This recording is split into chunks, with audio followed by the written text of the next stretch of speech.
I am Sam Jam Packard, and together we are still Poddable! This podcast is brought to you by FanDuel, America's #1 sports book and the exclusive wagering partner of CLNS Media Network. The video version of this podcast can be found on the CLNS YouTube channel. Subscribe, turn on your notifications so you can be here with us every time we go live. Audio version obviously available wherever you get your podcasts. And if you want more Still Poddable, go to our Patreon, patreon.com/stillpoddable, where we have podcasts for you Monday through Friday. If you want to hear this version ad-free, or if you just want to be with us as we break down every single Celtics game, every single day of the work week, we will be there for you. Go to patreon.com/stillpoddable, and you'll get all of the wonderful content that we are creating. Boys, we are coming together for a classic Poddable six-pack. This is where the three of us pick the 6 most intriguing, most interesting developments that have occurred. Generally, we say since the last week, but, we didn't do a Poddable six-pack last week because the Memphis Grizzlies were playing the Celtics on Sunday evening. So I'm opening this up to the last 2 weeks, general themes of the 6 things that we find the most interesting. Because I won last week, I will choose the draft order. And I'm going to say it's going to go B-Rob, me, then Jay. And we'll snake it around for round 2. Jay, me, B-Rob. Lead us off, B-Rob. What is the most interesting thing from the past couple weeks in Celtics basketball? I'm going to go with the offensive slippage, if you will. It stinks. Right now, the Celtics. It stinks, goddammit. I'm not sure what's going on because they obviously came out. Rob has never picked anything positive, and I love it. That is not true. That is not true at all. True. We'll go back. We'll check the tapes on that. It's negative. I'm just trying to balance it out, Jay. Damn it. No, but I do think it's an interesting subplot if we're looking at the last couple weeks here, because they came out of the gate and everything meshed, I think, better than anyone would have expected right away, particularly with the starting 5. And the numbers there are still quite good. But within the last 2 or 3 weeks, there's been slippage in a lot of areas. I think the shooting has kind of gone down across the board. The assist rate, which is what's never been great, has still been down. And they've found other ways to win, to their credit. Like against the Hawks on Sunday night, they went on the backs of their offensive rebounding and forcing turnovers and things along those lines. But they've dropped down to, I think, out of the top 5 offense on the season. So in my mind, I think this is probably something that's schedule related more than anything else. They've had like a brutal stretch right now. Injuries are starting to pile up here. They've been playing every other day essentially for 3 or 4 weeks. So I think that leads to drop off in a lot of these areas. But I wouldn't expect the defense to be ahead of the offense at this point of the season from a statistical perspective, and it is. And I mean, they're still elite in both areas, but it's fascinating to me that the offense is the area that's maybe a little behind right now. I'm going to zig a little bit, or zag, whatever's the opposite of what you're doing. This is actually a good thing. Ooh. The Celtics are winning. They are winning a ton of games, and they don't know how to play offense together yet. They just don't. Last year, they had a similar start, but it was because everyone was shooting 50% from 3.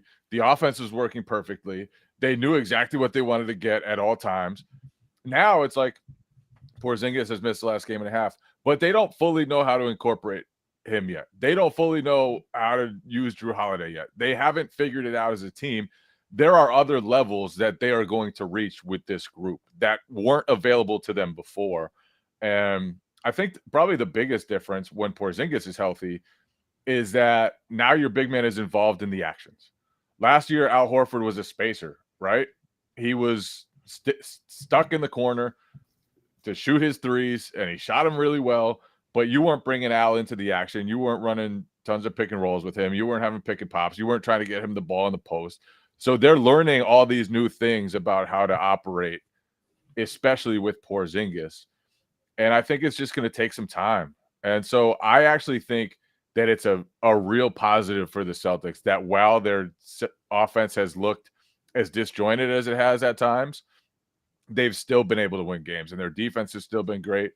And they've still had some games where, the shooting looks like it used to, but a lot of the time they're winning without shooting well. And that's huge for this team. They couldn't do it last year. Just could not do it.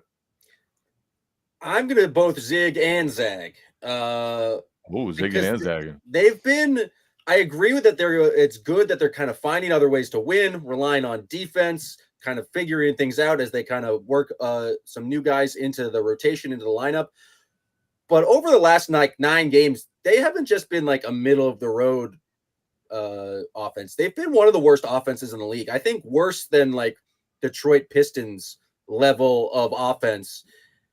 And I just don't know how much you can turn that into a positive. Like, they've come really far back down in terms of just their net rating. And I think it's just like, at least at the start of last year when they were launching so many threes, it felt like there was like a little bit more ball movement. You mentioned the assist rate, B-Rob. I did think it was funny after the game last night where Jaylen Brown said he was shocked to hear that the assist rate was down, because he thought, in fact, the assist rate was up because it felt to him like the ball was moving more. But there's still just these portions of just very bad offense where when Tatum's in the game, it's kind of moments where they just don't feel like they're playing through Jason Tatum when they should be. Jay and I talked about on the podcast last night where they did go to Jaylen Brown in moments, and they've kind of relied on him to do a little bit more playmaking. And so I think obviously there's going to be some growing pains in that, but I think like there's still, and we've talked about this before, the numbers with Jason Tatum off the court are always going to be bad because compared to him on the court, because he's amazing at basketball. This is the only point I'm going to mention 12 pounds of muscle, because I couldn't figure out how to make it one of my picks, but 12 pounds of muscle. But like, it still is something that you would prefer them not to fall off this badly. And like, they still play just a lot of isolation basketball. It doesn't feel like they're getting worse because they're really trying to work the ball around and failing. It just seems like the process of doing something other than attacking mismatches.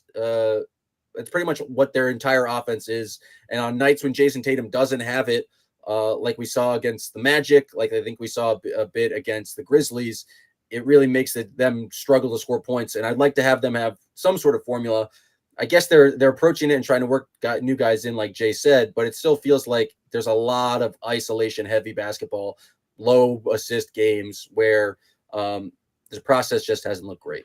Is it better to kind of have that approach, and maybe to, like, obviously they're posting up more, they're kind of playing in the muck more, and last year it was beautiful, it was free flowing a lot of the time, but when you took that away from them, they didn't know how to react.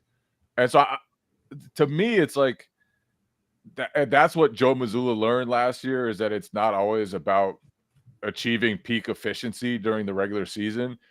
It's, do we have answers when a team takes this away, takes that away? And I feel like they're just developing those answers right now. So I don't know. You can see it, and certainly, like, there's no excuse for scoring 102 points against the Memphis team that they played. There's no excuse for the way that they handled the Orlando Magic game. But I feel like they're kind of playing ugly, and I think there will be a benefit to that down the road of learning how to kind of succeed ugly. Yeah, it's adding an element. I agree with Jay, like that. Learning how to win in that way is a crucial part of this year, because I think those are a lot of games, especially in the playoffs, that it's not going to come pretty. And so having, whether it's using the offensive glass, whether it's getting to the line more, whether it's getting creative defensively to force more turnovers and stuff like that, that leads to easier offense, leads to faster offense. That's good. But in my mind, like, the bench is the only bench units with Tatum right now are the only units that show that the cohesion and the chemistry that you want from the passing, the good like sequencing of like. But the starting lineup is like plus 30 points per 100 possessions. So you don't think they've shown? Not lately. I mean, I'd like to see it in the last. I mean, we haven't seen them together for a while, I guess. So I think all those numbers are from probably the first couple weeks of the season. But yeah, I mean, and that might be to their credit. Like maybe it's better to make things simpler for them because they have that easy mismatch. So you like passing with that group less is better because why would you pass more when you have a great mismatch in the post of Porzingis? Like, but why can't they have both great ball movement and efficiency, and then the counter to that when it gets slowed down? It doesn't feel like it necessarily needs to be an either or thing. Like I understand they're trying to like figure out more counters and like what to do and how to play in the muck. But do you have to give up the ball movement and like nice offense? Like it wouldn't be good to kind of get to that and then also be ability like, and maybe that's something they add and like as they figure out how to play with each other. I honestly think part of that too is just incorporating Porzingis, and he's going to be such a higher usage guy than Horford ever was last year.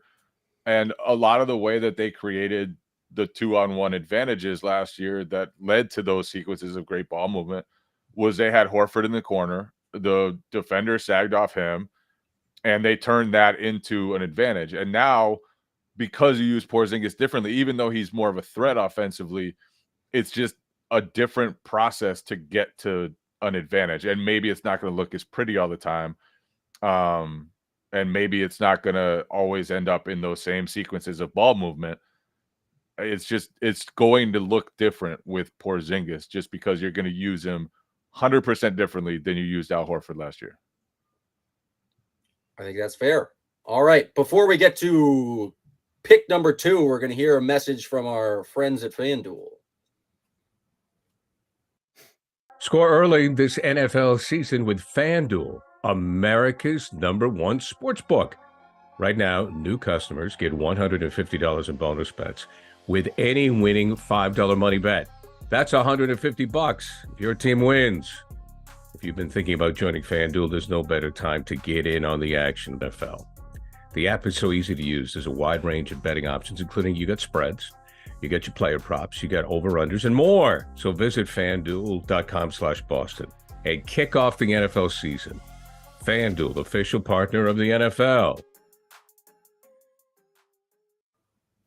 Well, we're back. Pick 2 of the first round of the Poddable 6-pack goes to me, where I'm going to select the bench. I feel like it's both been good, but we've seen a lot more of it, which has been bad. I think we've seen Sam Hauser kind of break out of his shooting slump. We saw Peyton Pritchard play some of his best basketball. We even had some Luke Cornett games. Delano Banton started. Neemias Queta did some things last night. O'Shea Brissett still can't shoot. Lamar Stevens played in the first quarter for some reason. I think like the top end of the bench, like it's good to see Sam Hauser just be brilliant from 3. It's good to see Peyton Pritchard kind of emerge. Luke Cornett has done some good things, but and especially as kind of injuries pile up and guys continue to miss games and Al Horford continues to sit on back-to-backs, no one has really emerged as that 10th, 11th, or 12th guy to really show anything. And so I think as good as you like kind of feel about Hauser and I guess Pritchard, you just assume injuries are going to continue throughout the season. And the fact that no one has really come in and done anything reliably good, I would say is something to note as of this point, just because at some point, like there's going to be games where they lose just because I know if Kristaps continues to be hurt, if Drew misses some more games, and you're just like, you need something from the bench, and no one past those first 9 guys has really shown anything. So B-Rob, what do you think of the bench's kind of contribution over the last 2 weeks? Yeah, I mean, the bench, I think, is rounding into form nicely. I get your point, Packer, in terms of like the guys, 9 through 15, if you will, like no one's kind of running away with like earning a spot in that group. And there's been some nice contributions here or there, but guys, I thought, I think the favorites for like an O'Shea Brissett or Lamar Stevens, I would have bet before the season, like one of those guys might be the, the energy guy that comes in when they're out a player or two. That has not emerged here. But with that said, like I think the second unit's play overall and during this last few weeks has been terrific, especially alongside Tatum. Like those are the lamps. I know, like Jay and I talked about before the year a little bit. Like you expect those lamps to dominate teams when they're in the game because Tatum and has for years because he's the maestro of that. And then you have enough shooting around him to make it work. And now it seems like with Pritchard's shot coming around, with Hauser obviously been on fire of late, I think he's been shooting with a lot more confidence, like isn't hesitating at all, which is what he needs to be doing for that. And even, for all of Luke Cornett's struggles at times defensively when he's put in the bad spots, like he's also shooting 82% from the field. So like, I don't like, all things considered, this is an area that we'll probably look at upgrading, those spots in 9 through 14, 9 through 15 through the end of the year. But I think you've gotten a pretty solid trend right now from the bench. And I think as they get healthier here, that's something that they can build off of and maybe lean into more in certain games when certain guys have it going to kind of take the onus off of the starters' minutes even more. It's neat how Joe Mazzulla has kind of changed his philosophy about managing the bench a little bit. I think last year he kind of had like a set group of guys that he wanted to go to. Now he's like, let's see what happens if I throw Delano Banton into the starting lineup. Or like, let's throw Queta in there and see how he looks tonight. And so that's a little bit different than what he's done in the past. And I still think beyond Pritchard, Hauser, and Cornette and Horford, obviously, but you would love to see like one of the other wings emerge. Can it be Banton? Maybe. I don't know. Can it be Brissett? Can it be Stevens? All of them have such broken jump shots that it's difficult to envision any of them like really creating a ton of separation unless they start to knock down shots. They turn into super defensive stoppers, which I guess is possible. Like Lamar Stevens started for the Cleveland Cavaliers for a large chunk of the season last year, but I just haven't seen a lot from the guys beyond the normal rotation players. And that's fine. It's not the biggest deal in the playoffs. Your normal rotation guys are going to be the ones handling those minutes anyway. Against Atlanta, they were down Porzingis and Holiday, and I thought like it didn't really matter that they played a bunch of minutes. It didn't really matter that they had Cornette and Queta out there for a combined like 25 minutes or whatever it was, because Jason Tatum and Jaylen Brown were very good. And at the end of the day, like if you have 4 of the starters available, they're going to have a lot of top end talent regardless. So you can have those guys carry the bench. I don't know though. I'm not sure whether they're going to need another player on that bench. It's possible that they do, but also I think Pritchard and Hauser have shown enough like that they've solidified their spot. And Pritchard, like the way he's taking care of the ball goes unnoticed, but he's had one game with more than one turnover since October 30th. Wow. And he's just really doing a good job of handling the ball off the bench, running the offense in a way that we haven't really seen from him before. Yeah, that's a really that's a really good stat in terms of like something that's just not noticed with him. Like, I mean, everyone looks at those shooting percentages, but when you're handling the ball and not turning the ball over, that's a very big deal on a team that can be prone to that for some members. Less string fight, but like I want to tell you, like Lamar Stevens, you guys, I'm just looking at, he's only played 20 minutes total this year, so I feel like other guys have gotten him like at least more of a shot. Like it's, and someone mentioned this in the chat here. Like, do you feel like, I feel like he's due for a game where he just gets like Banton got last night, like get 15-20 minutes after you see what he can do like in rhythm here. But I think because everyone else you gotta do something on offense though. That's like, that's true. Banton at least is like in their offensive rebounds. We've seen him kind of handle the ball a little bit, can attack the basket. I don't know what Lamar Stevens gives you on the offensive end at all, other than just like I guess offensive rebounds, baby. But does he do it better than O'Shea Brissett does it at this point? Mid post fades, baby. We haven't even seen that. Yeah, not much of it. It's clearly not impressing in practice, whatever it is. So, or in the preseason, but yeah, I do feel like he's due for one of those games where Muzzo's like, you know what, it's Lamar's turn tonight. Let's see what he's got, and maybe while Porzingis is out, that's a chance for them to try that a little bit, to go to a smaller lineup, because obviously, like you're gonna have plenty of minutes in the front court available with Porzingis out, and I wouldn't hate them throwing out like a pretty small lineup with Stevens at center even, and just seeing what happens. That might be crazy, but it could also be fun. I mean, new Joey curveballs might do anything at this point. Your Joey pick, Jay. I'm going to go with Jaylen Brown's playmaking.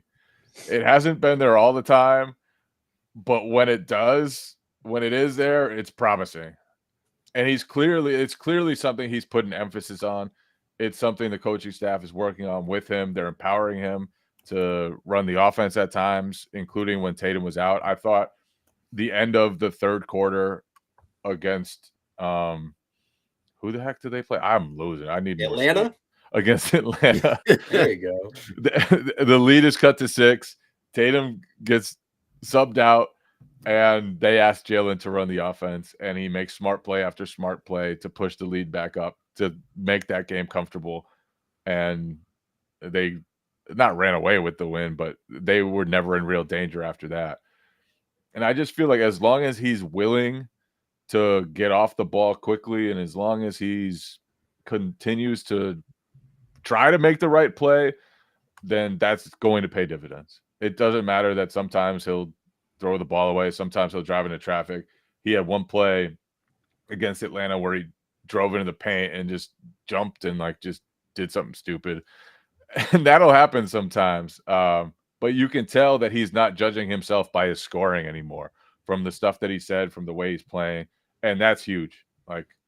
That's a good step for him. And maybe it seems like we're grading him on a curve, but I think he deserves to get graded on a curve here. He's not a great playmaker. He has not been the best decision maker. And for him to show signs of that, and Kristaps Porzingis being next to him seems to help Jaylen along with that. But I just think, over the long run and in the playoffs, Jaylen being able to diagnose a defense and make the right play is just maybe the most important thing for this team. He and Tatum just have to be better deep in the playoffs. They need to be great deep in the playoffs. Jaylen wasn't great against Miami at all. The year before that, Tatum wasn't great at all against Golden State, and that's why they lost. And so at the end of the day, you need your two best players to be great, and Jaylen learning how to read defenses and doing a better job of that is one of the most important things for this team all season.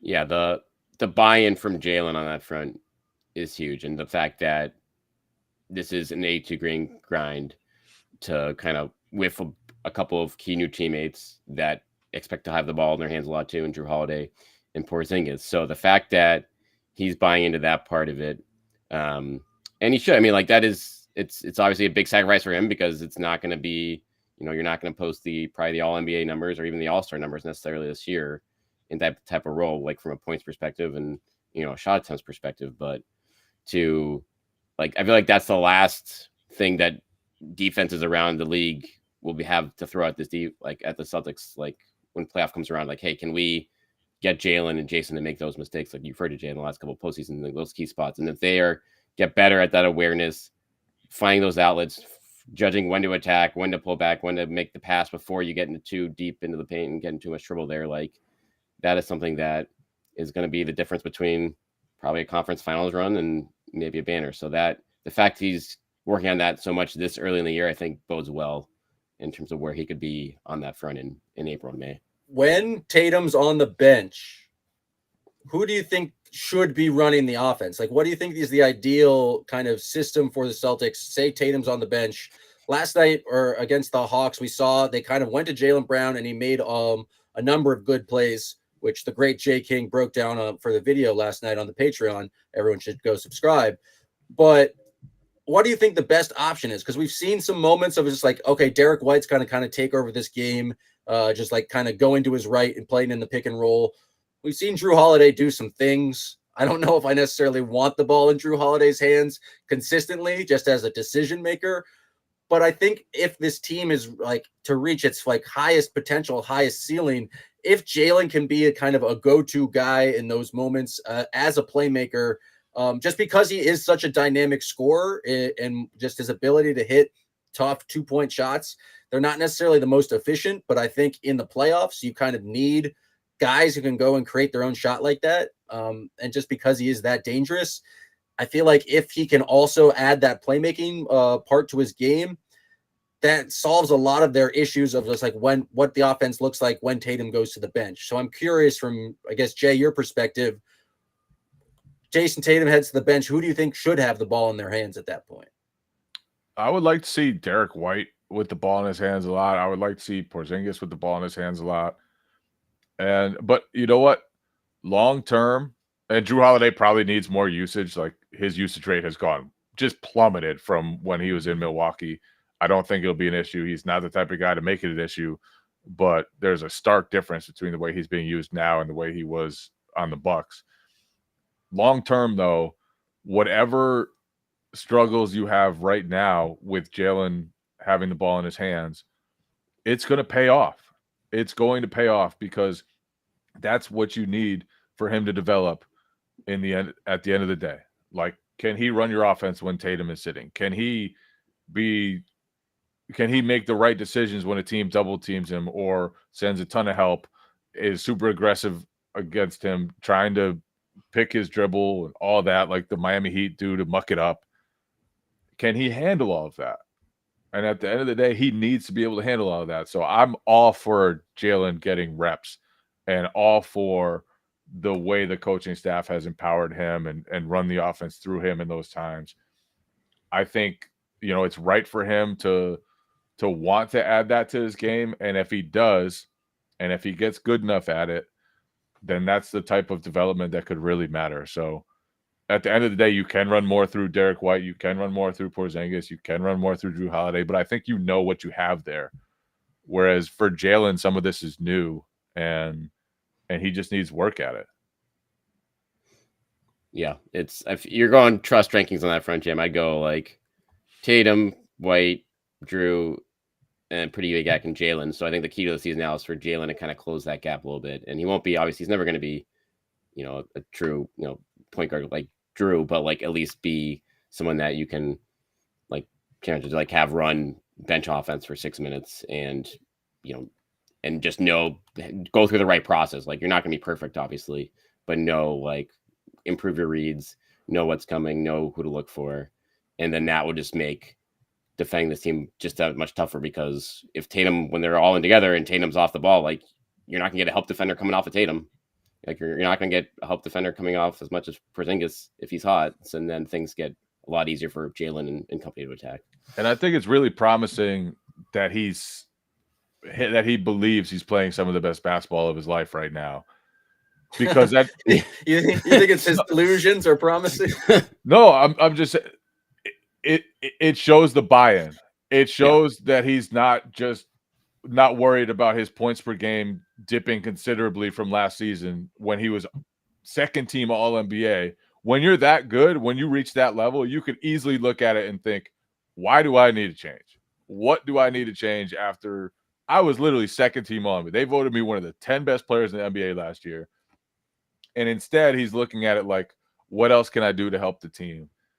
And what else can I add to my game that helps us get buckets, not necessarily me? So to me, the way that he's viewing it is really important and shows that he's put faith in the coaching staff and all their teachings, that it's not going to be about points this year for each individual player. Sometimes it's like, can you get off the ball and throw a pass to Derek White on the other side so that he can then find Kristaps Porzingis cutting to the basket or whatever it is. Like, just make the play that helps the next play and helps the offense. And the fact that he's bought into that is big. It is. Okay, that's fair. That's fair. Jay, before we get to your next pick, we have to hear from our friends at Factor. This holiday season, you might be looking for nutritious, convenient meals to keep you energized on jam-packed days. Factor, America's #1 ready-to-eat meal delivery service, can help you fuel up for breakfast, lunch, or dinner with chef-prepared, dietitian-approved, ready-to-eat meals delivered straight to your door. You'll save time, you'll eat well, and you'll stay on track with a healthy lifestyle. It takes all the thinking out of going to the grocery store. And I really like going to the grocery store, but I'm terrible at it in terms of meal prep. So go to our friends at Factor. If you go to factormeals.com/winning50 and use the code winning50, the old promo code, you'll get 50% off. That's code winning50 at factormeals.com/winning50 to get 50% off. Jay, lead off the second round with your second pick. In-season tournament failure. Bastard! Bastard! That was going to be my next pick. I'm going to be scrambling for the next So 5 negative. minutes. So negative. In-season tournament failure. They had a chance to do something. They had a chance to make history. They still do. We are recording this on, what is today? Monday afternoon. The Celtics play the Bulls on Tuesday with the proper winning margin. They still have a chance to put themselves back into contention. No, because Jason Tatum doesn't inaugural in-season tournament. Jason Tatum does not care for point margin. He doesn't care for that at the end of the games, and they need to win by 23. Yeah, they need to win by a lot of points. They flopped against Orlando. They just played an ugly game, and the Magic's defense is great. The Magic are big, they're physical, they're young, they're hungry. It was just a gross night for the Celtics offense. It was during the day, and I think the league deserves blame for usurping the in-season tournament by scheduling them on there's no reason that game had to be at 2:30. There's absolutely no reason for that. They didn't want the Celtics in the tournament because the league always hates it when one of the big franchises like the Celtics are one of Do you know what should be scheduled at 2:30? Dentist appointment. Yes. That's right. 2:30. All right, that was bad. I'm kind of sad you knew it though. It was a fairly obvious joke. But B-Rob, what did you think of the tournament failure? Yeah, I mean, this was one. I don't know if we go back to our predictions or preseason predictions of Krause, but I feel like most of us probably had this in the outcome. Yeah, because it's like they're set for failure here. Like day after Thanksgiving, long flight to Orlando, pretty brutal stretch. And I don't know, I guess Jason Tatum out of principle does not want to does not like the point tactics at the end of the game. He doesn't like the tournament at all. No, he was asked after he the loves game. the court. He loves the court, yeah. He said he was a fan of the court. The only thing he doesn't like is does he love the point courts? differential. He said he did. He said he did when he was scrambling for something positive to say about the in-season tournament. And he was asked after the game. Don't tell Jalen about the courts. Don't. But yeah, like, I honestly like. If you're one of the guys on the bottom of the bench, I would be begging Jason Tatum and Jaylen Brown. We gotta win by 23 tomorrow. I need that 500,000. I need it because it won't make a ton of difference to Jalen or Jason, or Al or Drew Holiday, Porzingis. Those guys, they make a lot of money, but $500,000 to Svi Mihajlovic, $500,000 to Neemias Queta, $500,000 to Sam Hauser. well, some of those guys got in the game against Orlando and didn't keep the point margin down whatsoever. Joe Mazzulla said he's going to take the starters out just because was more concerned about injuries, and those guys didn't really help their own tournament chances.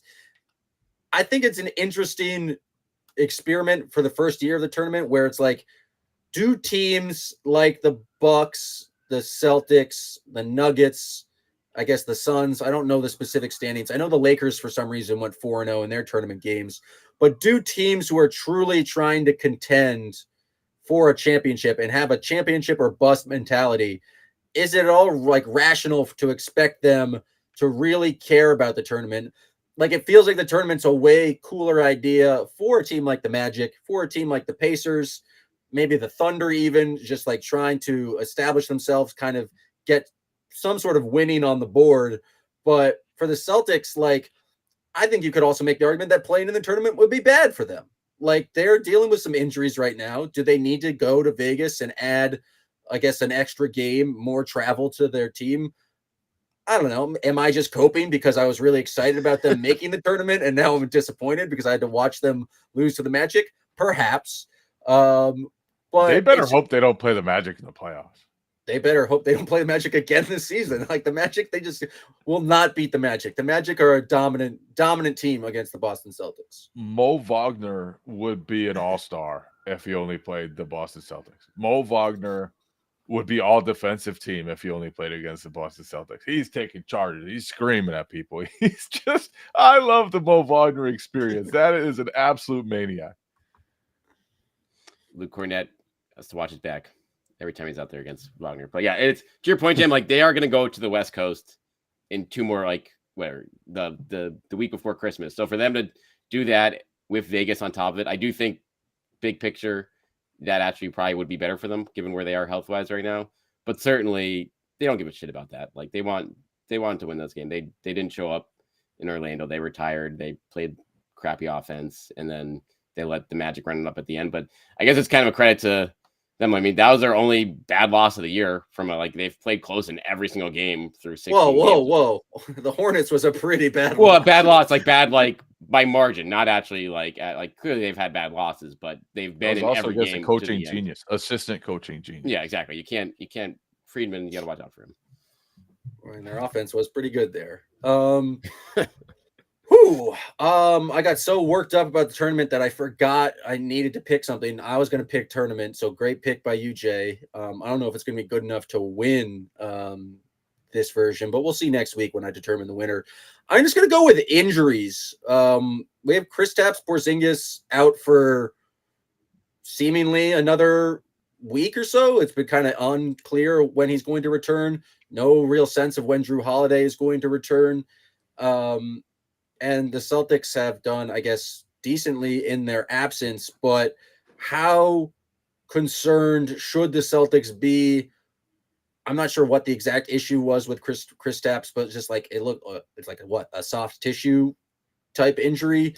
How concerned should they be with just kind of injuries to their starting lineup? We've already talked about the bench a little bit and how they're good in their roles, but obviously they're not going to, like you don't really want Delano Banton starting many games or Neemias Queta playing 15 minutes a game, despite all of Portugal being behind him. I just tweeted shout out to Portugal when Neemias Queta got his first basket. I think I got like 15 retweets and like 500 likes. All of Portugal is locked in to Neemias Queta. But how concerned should they be about injuries? Is this just like a one-time fluke thing with Kristaps? Did you just go out of your way to hype up your tweet engagement? No. I went to hype up Portugal's hyping up of my tweet engagement. It's different. Okay. It's the support that Portugal was giving me. Not that I had a great tweet. It was not even a great tweet. I'm just saying Portugal's locked in on this. That had a lot of engagement. Yeah, because of Portugal. Shout out to Portugal. They've got great drug laws. Wearing a shirt that says the war on drugs is bullshit, and the Portugals have taken that to heart.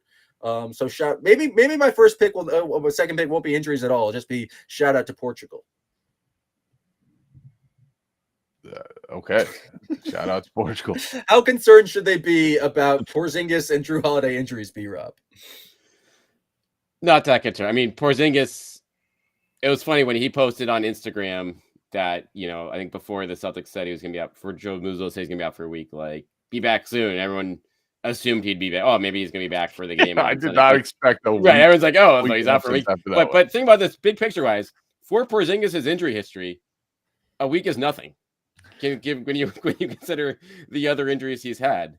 So yeah, if this is a situation, and honestly, this is coming probably at the perfect time of the year for both those guys to get banged up because the schedule is lightening up. If they don't make the in-season tournament, they're gonna have like a 3-game stretch and maybe or 4-game stretch in like 12 or 15 days. It gets really light here around the in-season tournament if they don't make the quarterfinals there. So that's a time to get both those guys. Hey, get 100% here. We'll get a look at some of these deeper bench guys. It'll suck not to have him against the Sixers, but maybe Drew Holiday will be back by that point anyway. And any injury of Porzingis is worth keep a close eye on. But it seems like this is one where it times out well for them not to hurt them in the standings and not have to rush them back. Yeah, and there's enough of a hierarchy that when the Celtics are healthy, they're not going to give much time to any of the deep bench guys. Because your top 8 is your top 8. You're not going to go much deeper than that, if any deeper than that on most nights. So, yeah, this is a time. Maybe Banton starts to hit a stride. Maybe Lamar Stevens gets a chance and hits some shots and starts to make a push for a role. And those guys can only benefit. And Queta too, like he's a young guy, very little NBA experience. So any time that he gets during this stretch could be important down the road. All right, I'll close it out here with the last pick. And I'll kind of not piggyback off of this, but I'll say this here. And you kind of hit on it a little bit earlier. More Portugal talk. More Portugal talk. Like let's look at who else has retweeted Jam for Portugal, and see how big his presence is there. I'm going Joe Mazzulla minutes management, and I think this is another area. Like we talked about how he's had the wild card factor this year. He's made some, I think, important adjustments. I think this is one key area where he's done quite well during the year, because you look down the roster on a night-to-night basis right now, and the biggest one to me that sticks out, Al Horford, 25 minutes per game. That is probably the perfect number for him right now, because he is someone I think the team had to lean on too much over the course of last year. Part of that was, just not having reliable, healthy bigs behind him. Part of that was probably using him a little bit too much, leaning on him too much to win, to get that 1 seed in the regular season. But this year now, it's like, okay, if Al's going to have a 15, 20-minute night, that's fine. That's good. Take that, bank that. But then you have nights like we saw against the Hawks where like, okay, we need more from Al tonight. And he looks like he's got a lot of energy, a lot of pep in his step, like getting 15 rebounds, the most rebounds he's had in over a year. So I feel like it's that type of game-to-game management is enabling more games like that where Al can kind of step up and give the team a little bit more juice and give them what they need on a particular night. And so I think you look at that down the board, like Porzingis is at 30. Like no one's at a number that's a little alarming. Like Tatum's still a little bit high, but Tatum's is just Tatum's third in the league in minutes per game. Tatum's third, but I feel like Jay King loves talking about Tatum's minutes. We're talking about alarmingly high. There's only 2 guys, Tyrese Maxey and Fred VanVleet, who are playing more minutes per game than Jason Tatum. But that's the guy I'm not worried about his. Like, I'm worried about the guys who's going to wear down in the playoffs more. I feel like Al is atop that list, and everyone else outside of Tatum, like Tatum, I feel like calls his own shots for minutes. And at least with him, with Jaylen Brown, those guys aren't playing. Maybe there was one blowout game where they played way too long in, but compared to this year to last year, like those guys are actually getting pulled when the game's decided. And that's, I think, a welcome change and a good one by Joe. They were in while the game was like a 30-point game against Toronto, in the game that the Raptors bench then got heated when Joe had the challenge with like 3 minutes left or whatever it was. So yeah, I agree. He's gotten better at managing this. And I think this is him taking more of a like longer term look at the season. Last year he's talked about he wanted to get the 1 seed. And when you really look at last year, like there must have been so much urgency on his end. He was an interim head coach. Like things could have gone wrong. He could have just been stripped of his title, removed from the position. And so he had to have more of a short-term focus, especially early in that season. And so I would guess he's more comfortable now. He certainly has more of a long-term view of things right now, and that's one of the areas for sure that they've shown that. Okay, speaking of minutes, and I think it's a good place to wrap it up. What do you think Joe Mazzulla's approach is going to be in terms of minutes, in terms of point differential? Say there's about 8 minutes left against the Bulls on Tuesday night, and the Celtics are up 12, and they need to push it to 23 to get that lead. Does it mean maybe pushing those guys into playing 36, 37 minutes? Jay, how do you think Joe is going to handle the minutes / the gunning for points at the end of a game, knowing that DeMar DeRozan's on that court and he does not take too kindly to anyone kind of trying to juice their stats at the end of a game?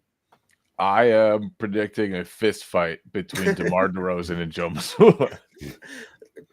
DeMar DeRozan better watch out because Joe Jitsu is going to take him down. No. Seriously, though, I would not be surprised if Joe wants to win this thing. And if it's close, I don't think it'll be egregious where they're up 10 with 5 minutes left and he's got guys in going crazy. But You know, if it's a 21-point game, why would you not try to push it out to 23? Why would you not leave the starters in for another minute or two? Just try to win the in-season tournament. Obviously, it doesn't mean everything to the Celtics. It's not the most prestigious tournament at this stage.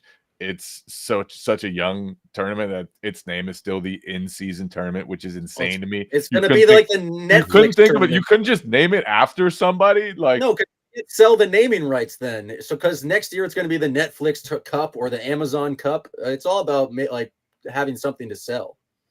The in-season tournament, sick. But yeah, I think if it's close, he probably pushes for it. But I don't think it'll be like too egregious. It would be funny though if they're like fouling while up 22 at the end of the game, and DeMar DeRozan is cussing out guys on the Celtics sideline. Jason Tatum is super disappointed because he hates points, kind of being like he's an integrity in the game type of guy, I guess. So I don't know, but DeMar DeRozan being involved in multiple like honor of the game type arguments is just fantastic. I love that that's his lane. Well, I mean, DeRozan's got bigger problem. DeRozan's gonna be fighting his own teammates based on how the Bulls are playing right now. So if they're a team that like is ripe for they could either come out like ride the troops and go for a win, or they could easily fall behind by 40 in this game for the Bulls based on how they've been playing lately. But I'm gonna think here. If I'm Joe Mazzulla in this game and they're up by 12, 8 minutes left, I go to my deep bench and say, hey guys, you guys want $500,000? Here you go. Go on the floor, run this score up. I like that. Get a 10-0 run. Like, listen, you're not going to lean on Tatum. You're not going to lean on Jalen to do this for you. You guys want this money. Go get it. Go get it. And Pritchard would be sitting there like, I've been waiting for this. I've been waiting for this. I've wanted this attitude. Peyton Pritchard is the key to the Celtics winning by 23 points. They just need to turn him the ball, give him the ball, 6 minutes left in the game, and just be like, Peyton, go off, do whatever you can. Because it doesn't seem like Jason Tatum, from his answer after the Hawks game, was like going to be willing to be launching threes. That's a good point. Yeah, he doesn't want to do that. So maybe if you actually want to get that point differential, you put it. He's kind of a big shoot threes in garbage time type guy. Maybe he's not as much as Jason. Not garbage time per se, but when they're up like 15, he tends to shoot more threes. You need Svi, you need Hauser, you need Pritchard, and you just need them to just chuck in threes for the final 6 minutes of the game, full court press the entire time. I think that'd be entertaining as hell. But if I'm actually making a prediction, I think the Celtics win by like 13 points. And then Joe just like doesn't really go for it because he has much bigger goals than the in-season tournament. Agreed. The coaches don't get money, do they? They do. The coaches do. They get incentive. All the assistant coaches get $500,000. I guess.